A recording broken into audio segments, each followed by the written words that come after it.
Salut, je vous retrouve aujourd'hui, nous sommes donc mercredi. Je vous ai pas pris un début de semaine parce que comme je vous ai dit, je suis donc en vacances. J'ai donc profité un peu de me proposer un peu, mais je vous ai filmé donc quelques vidéos sur ce que j'ai fait. Donc notamment, je suis allée au Futuroscope, donc je vous ai filmé quelques plans vidéo comme ça, voilà, vous avez quand même des choses à voir. Donc j'ouvre ce vlog, donc mercredi, pour vous montrer alors que j'ai fini le tome 3 de Blackwater. Donc ce tome 3, je l'ai adoré, c'est mon préféré pour l'instant. Donc la série de la saga Blackwater. Il y a 6 tomes là pour l'instant, donc je suis au 3e tome et le 3e tome était vraiment top. Je l'ai dévoré, voilà, je l'ai lu en 3-4 jours, je l'ai dévoré. C'est une super saga familiale, donc qui se passe toujours donc en 1928, là on est, toujours sur le fond en fait, donc historique, mais aussi un peu science-fiction. Donc il y a pas mal de science-fiction et pas mal, on va dire un tout petit peu, une pointe de science-fiction, et c'est hyper intéressant parce que c'est pas trop, on va dire c'est science-fiction mais aussi sombre, donc il y a quelques scènes qui sont assez sombres, donc c'est assez sympa désolé, il y a un camion qui passe. C'est assez sympa à lire, par exemple pour les personnes qui n'aiment pas la science-fiction ou qui n'ont pas l'habitude de lire de la science-fiction. Je trouve ça vraiment sympa parce que c'est pas totalement ça, mais ça nous plonge dans plutôt un univers noir, un peu surnaturel de temps en temps, quelques scènes, et c'est vraiment une super saga. Donc après, je me suis dit, donc pour la route, j'aime bien lire des mangas. Je me suis donc emmené L'Oiseau d'or de Canis, le tome 2. J'ai lu le tome 1 en mai, je crois bien, oula. Et le tome 2 est donc sorti en juin ou juillet, je sais plus quand. Et je me le suis pris parce que vraiment, le premier tome était un très bon manga. Je dirais pas un coup de cœur, mais un très bon manga à lire. Donc ça parle, on va dire, le premier tome parlait en fait d'une jeune femme qui, au 19e siècle, qui souhaite donc faire publier son livre, mais elle l'a déjà envoyé sous son vrai nom et s'est rendue compte que ça marchait pas. Donc elle l'a envoyé sous un nom d'un homme. Et ça a marché, ils ont publié son livre, mais ils veulent le rencontrer. Donc elle se travestit, elle va à Londres pour rencontrer son éditeur. Et de là, en fait, elle va se rendre compte que c'est cette vie qu'elle veut mener. C'est la vie d'une écrivaine, mais travestie en homme. Et c'est vraiment... voilà, ça c'était à peu près le tome 1. Je vous ai pas tout raconté, mais je vous ai un peu raconté, on va dire, les bases du manga. Là, le tome 2, je l'ai vraiment préféré au tome 1. Il y a plus de choses qui se passent, on apprend plus de choses sur les personnages, notamment un de ses amis, Miles, qui est aussi écrivain comme elle. Miles donc ne sait pas qu'il y avait une femme, mais vraiment, on apprend, on vous découvre aussi d'autres... on va aussi découvrir d'autres personnages, comme un personnage qui arrive à la fin, qui est en fait une femme qui s'habille en homme et qui publie donc ses livres sous aussi un pseudonyme, mais qui cache pas être une femme. Et j'ai trouvé ça sympa pour Alice, si je me trompe pas. Alice, oui.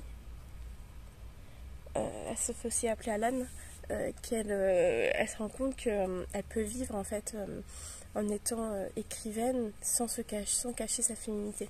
Donc je pense que voilà, il y a aussi des réflexions sur la place de la femme au 19e siècle, sur doit-elle écrire, doit-elle penser, parce que c'est surtout ça, on empêchait les femmes de penser à cette époque-là. Donc voilà, ça c'était donc mes lectures terminées. Mais ma lecture en cours est donc un petit pavé. Le complot Vatican. de Steve Berry.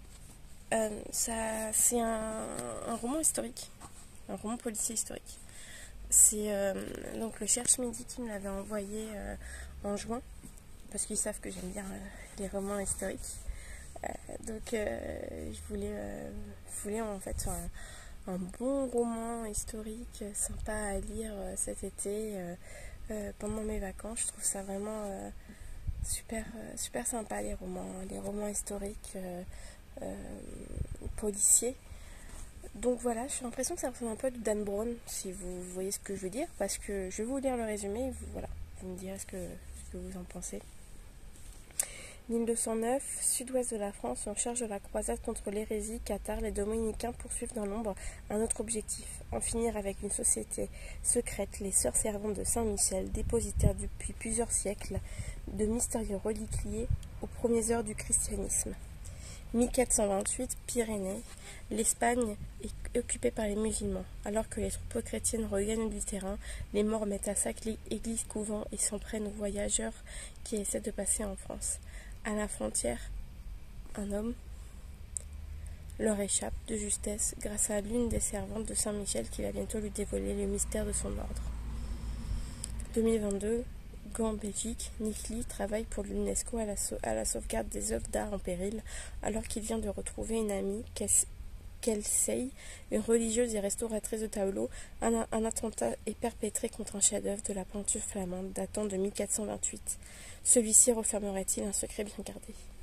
Après Cotton Malone découvre Nick Lee, le nouveau héros de Steve Berry, des couloirs obscurs du Vatican au haut lieu du catharisme en Occitanie, en passant par une abbaye isolée au cœur des Pyrénées, le maître du thriller historique nous offre une fois encore un passionnant jeu d'échecs ancré dans l'histoire de la France et de l'Église. C'est pour ça que ça me fait penser à Dan Brown. Il y a pas mal de... En fait, ça se passe donc en 2002, en 1428 et en 1209. Il y a pas mal de secrets. De complots, de secrets, de religion. Donc c'est pour ça que ça me fait vraiment penser à Dan Brown, comme Angers Démon ou Inferno. Vraiment, je suis très pressée donc, de pouvoir bien entamer, parce que pour l'instant, je suis que... Attendez... Je suis une balancelle, ça bouge un peu. Voilà, page 29, chapitre 1. Donc j'ai lu que le prologue et le chapitre 1. Pour l'instant, c'est une très bonne lecture. Ça part très vite. Il y a déjà des actions dès le premier chapitre. Je suis très pressée de pouvoir bien entamer et pouvoir enfin trouver un peu... plutôt comprendre un peu ce que c'est ce secret que gardent ses sœurs. Donc voilà, je vous laisse ici et je pense vous reprendre, j'espère, demain, en tout cas dans la semaine, quand j'aurai le temps. D'ici là, à tout à l'heure.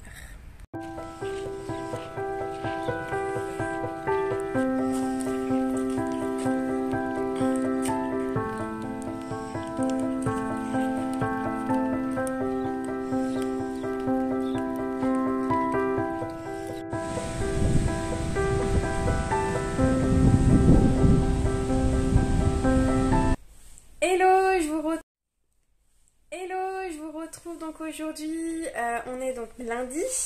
Je viens vous clôturer ce vlog et vous parler donc de réception et de ma lecture en cours. Donc tout d'abord, je vais plutôt vous parler de mes réceptions. Allez, soyons fous. Donc j'ai eu 2 réceptions, une Vinted et une plutôt une réception d'une maison d'édition. Donc la première, je vais vous parler donc de ma réception Vinted. Donc je me suis donc pris Miss Austen de Jane Hornby. Je vous lis le résumé. En 1840, plus de 20 ans après la mort de Jane Austen, sa sœur Cassandra retourne dans le village de Kinbury pour séjourner chez Elizabeth Fall, une amie de la famille. Elle sait que la correspondance d'Elizabeth, cachée dans un recoin du presbytère, contient de nombreuses lettres de Jane et probablement des secrets de famille qu'elle veut à tout prix protéger. Tout en se remémorant sa jeunesse et ses relations avec sa sœur adorée, elle isole les lettres les plus intimes. Elle se retrouve alors devant un choix difficile, les détruire pour protéger la réputation de Jane ou bien permettre à la postérité de savourer l'esprit brillant et acéré d'une autrice disparue trop jeune. Donc, ce roman-là, je l'ai vu un peu passer partout sur Instagram. Et donc il me tarde un peu en fait de découvrir cet auteur. Je n'ai jamais vu de Jane Austen. Honte à moi, je le sais. Donc j'ai très très envie de découvrir cet auteur. Jane Austen, là la semaine prochaine, je vais commencer à lire le Orgueil et Préjugés, que je lis donc en lecture commune avec les filles du book club. On décide donc de le lire avec Emeline et Margot. Emeline, elle l'a déjà lu, Margot non, donc je me sentirai pas toute seule pour pouvoir lire ce Jane Austen. Donc je me dis, pourquoi pas lire Orgueil et Préjugés, pas enchaîner, mais peut-être par la suite, lire celui-ci, qui a l'air quand même assez sympa aussi à découvrir. Donc on verra bien, mais en tout cas, il me tarde de découvrir cet auteur et en savoir un peu plus sur sa vie. Après, j'ai reçu, attention, tadam, le premier livre de la sélection 2023 du prix HarperCollins Poche. Je suis trop contente. Je pensais pas le recevoir aussi vite, donc très belle couverture, je trouve. Donc, Les falaises de Virginie Deschamplain. Je voulais le résumer. V vient d'apprendre qu'on a retrouvé le corps sans vie de sa mère, rejeté par le fleuve Saint-Laurent sur une plage de la Gaspésie. Elle regagne brusquement sa maison natale et se reconfectionne une île au milieu du salon ventué. Un lieu où elle découvre pour mieux se l'effacer, où la ramener l'histoire des femmes de sa lignée à travers les journaux manuscrits de sa grand-mère. Prise dans sa lecture, V est incapable de s'en détacher. Sa seule échappatoire réside derrière le comptoir de bar du village en la personne d'une rousse à la chevelure aérienne prénommée Chloé. Les falaises fait le récit d'un chaos indompté, d'un grand voyage onirique, historique et féminin qui, de la Gaspésie à l'Islande, réunit ces survivantes de mère en fille, de celles qui admettent difficilement être de quelque part, préférant se savoir ailleurs et se déraciner à volonté. Donc voilà, le résumé a l'air top. C'est un petit roman qui fait 200 pages. Et très, voilà, il y a beaucoup de pages blanches, hein, donc ça a l'air très aérien, ça va se lire assez vite. Je pense le lire très rapidement. Je pense finir ma lecture en cours et enchaîner avec celui-ci. Comme ça, voilà, ça sera lu et je pourrai en parler un peu plus et vous dire si j'ai aimé ce roman. Donc, voilà mes deux réceptions. Maintenant, je vais vous parler d'une chose. J'ai fini... Attendez, que je le retrouve... J'ai fini ma lecture audio en cours, qui était en cours. Donc je revenais des autres de Melissa d'Acosta, que je lisais donc en lecture audio sur Audible. Je vous disais donc que c'était un bon roman. Je vous fais un peu encore le résumé. C'est Ambre qui a donc 20 ans. Elle est retrouvée en fait par son amant qui a 40 ans et qui donc trompe sa femme avec elle. Elle est en fait la maîtresse et elle est retrouvée donc quasi morte dans une baignoire, et pour décider de lui changer l'air, son amant lui dit je connais quelqu'un qui a un hôtel en montagne et je te prends en fait pas un billet, un emploi en fait, je t'ai trouvé un emploi et pour un peu te changer l'air et voilà, que tu sois mieux après cette tentative de suicide. Donc elle arrive dans cet hôtel là, elle se lie d'amitié et en fait on va suivre l'histoire en fait d'Ambre avec ces personnes là dans l'hôtel. C'est une bonne lecture, je dirais pas une très bonne lecture.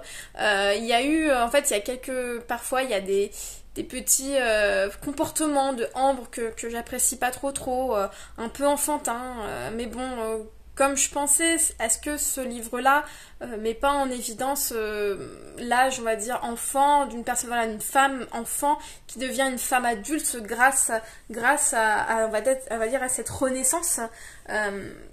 Voilà, à méditer, je pense, à méditer sur ça. Moi, en tout cas, voilà, c'est pas un coup de cœur, c'est une bonne lecture. Je sais qu'il y a la suite qui est sortie cette année. Je ne pense pas la lire la suite. Voilà, les personnages sont intéressants, sans plus. J'ai pas trop envie de savoir ce qui s'est passé après. Je pense que je vais en rester là. J'ai peur d'être un peu déçue avec la suite, donc je pense que je vais en rester là. Voilà. C'était une bonne lecture, mais voilà, assez sympa, mais c'était pas une lecture qui me tardait de revenir en fait en audio. C'était plutôt une lecture qui me tardait de finir. Donc voilà, dites-moi si vous l'avez lu, si ça vous a plu, parce que voilà, d'avoir d'autres avis aussi, ça m'intéresse beaucoup. J'ai donc fini celui-ci, et je me suis dit, ah bah tiens, je vais commencer le tome 6 des Bridgerton en audio. J'ai commencé donc là cet après-midi le tome 6 des Bridgerton, c'est donc sur Francesca. Donc c'est la 5e. Moi, qu'est-ce que tu fais? Et Moka. Coucou Moka. Donc Francesca, qui est donc la 6e sœur, je suis bête, c'est marqué 6, c'est 6, hein, 6e sœur des Bridgerton. Donc cette sœur, en fait, elle est un peu, pour moi, elle est un peu mystique. Mystique, non, pas mystique, je dirais, elle est un peu... elle est un peu mystérieuse plutôt, parce que c'est quelqu'un qu'on n'entend pas beaucoup parler en fait dans les livres. On aborde, on dit ah bah oui, la sœur qui est en Écosse avec son mari, basta, c'est tout, pas plus, on n'est pas à savoir, on n'en sait pas plus sur cette fille, on sait même pas son physique, on sait même pas ses humeurs. Donc moi je trouve ça super intéressant ce livre, et moi on m'a dit tu vas adorer, c'est mon tome préféré. Il y en a plein qui m'ont dit ça, donc il me tarde de lire ce tome. J'ai le lu, comme pour l'instant, j'ai écouté 2 chapitres, pour l'instant, très bien. C'est pas mal du tout. Francesca est quand même assez intéressante. Elle est encore, voilà, pour l'instant, c'est une bonne lecture. De toute façon, Chronique des Bridgerton, c'est très très rare que ce soit une mauvaise lecture. Avec moi, c'est toujours une très très bonne lecture. Donc voilà, ma nouvelle lecture audio. Ensuite, je voulais donc vous parler de ma lecture en cours de Steve Bury, qui est donc Le complot du Vatican. Je vous en ai donc parlé dans ce vlog que je commençais tout juste. Je l'ai très bien avancé. Je suis à la page, si je ne me trompe pas, dans les pages 320. Et il y a à peu près 550 pages. Je l'ai bien avancé là, surtout hier et aujourd'hui. Et surtout aujourd'hui, parce que j'ai dévoré. Comme je vous ai dit au début, ah ouais, ça ressemble un peu à Dan Brown. Ah bah, totalement. C'est totalement un peu du Dan Brown. Hein. Des secrets sur la religion, des secrets historiques. On parcourt la France et la Belgique. Non, c'est super bien. Moi j'adore ma lecture, vraiment là je suis transportée vraiment totalement dans l'histoire, voilà, il me tarde même de lire là ce soir, c'est vraiment un super roman. Je vais vous faire un peu un petit résumé. Alors c'est Nick, un agent de l'ONU, plutôt de l'UNESCO, qui s'occupe en fait des biens patrimoniaux qui sont en danger, qui a été invité par son ex à Gand, et dans son atelier. Et quand il arrive dans son atelier, il voit en fait... Ah oui, il y a les restauratrices. Donc il voit l'œuvre qu'elle restaure qui se fait en fait, qui brûle, et une personne qui agresse son ex et pique son ordinateur. De là, donc cette œuvre-là, si je peux, voilà, une œuvre religieuse un peu grandiose à Gand, je pense que pour ceux qui sont amateurs d'histoire de l'art, peuvent deviner quelle œuvre c'est. C'est en fait un des panneaux de l'agneau mystique, d'un des retables les plus connus au monde, parce que c'est un retable magnifique de Jan van Eyck, et donc voilà, qui est aussi qui a une histoire assez particulière.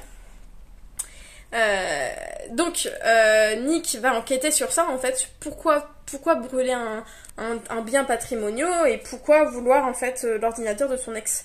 Donc il va enquêter sur ça, il va découvrir plein de choses, et en même temps on suit aussi l'histoire d'un homme qui en fait, on se rend compte qu'il a une autre religion, donc qui est aussi un peu en rapport avec le catholicisme, et qui est plutôt donc une religion qui a disparu, la religion cathare. donc vers donc la religion cathare, c'est Carcassonne et Toulouse, qui a été donc c'est les cathares en résumé, c'est une branche, pas une branche, on va dire des personnes qui se disaient catholiques, mais avec une façon de penser différente que les catholiques. En fait, ils pensaient pour eux, l'église se faisait trop de sous, par exemple, sur les reliques. Et voilà, il y a pas mal de choses comme ça sur la religion des cathares.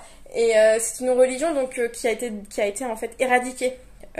Qui a eu en fait une croisade contre les cathares au XIIIe siècle, et elle a été éradiquée, cette religion. Et c'est aussi cette dans ce livre, en fait, on nous dit que cette religion a toujours existé et qu'elle existera toujours. Et ce personnage-là, en fait, va évoluer, en fait, et va, en fait, on va apprendre des choses sur lui. Et en fait, en ce moment, ces deux histoires-là se regroupent. Donc le cathare et sur le retable. Donc c'est vraiment pas mal du tout. Vraiment, j'adore, c'est truffé d'anecdotes historiques, d'anecdotes religieuses, des secrets comme Dan Brown, comme Da Vinci Code. Moi, j'ai l'impression d'être plongée dans du Dan Brown, quoi, dans du Da Vinci Code, donc j'adore ma lecture. Vraiment, pour l'instant, vraiment, je pense que je sens arriver le coup de cœur, pour vous dire. Hein. donc voilà, je pense m'arrêter là. J'ai reçu d'autres livres, mais je vais vous en parler plutôt dans le prochain vlog, comme ça me laissera des choses à vous dire. J'espère que ce vlog vous a plu, j'espère que ce format vous a plu aussi, parce que c'est quand même un petit vlog que je vais vous publier. Mais comme je vous ai dit dans les premières vidéos, je suis pas trop vlog assez long, donc celui-ci c'était vraiment un tout petit vlog. J'ai pas l'impression d'avoir parlé beaucoup de livres. J'espère que pour vous, voilà, c'est quand même, ça vous plaît quand même, que vous n'êtes pas à vous dire mais c'est pas un vlog livresque. Mais voilà, donc je vous laisse là. Je vous souhaite donc de bonnes lectures, une bonne semaine, et je vous dis donc à la prochaine.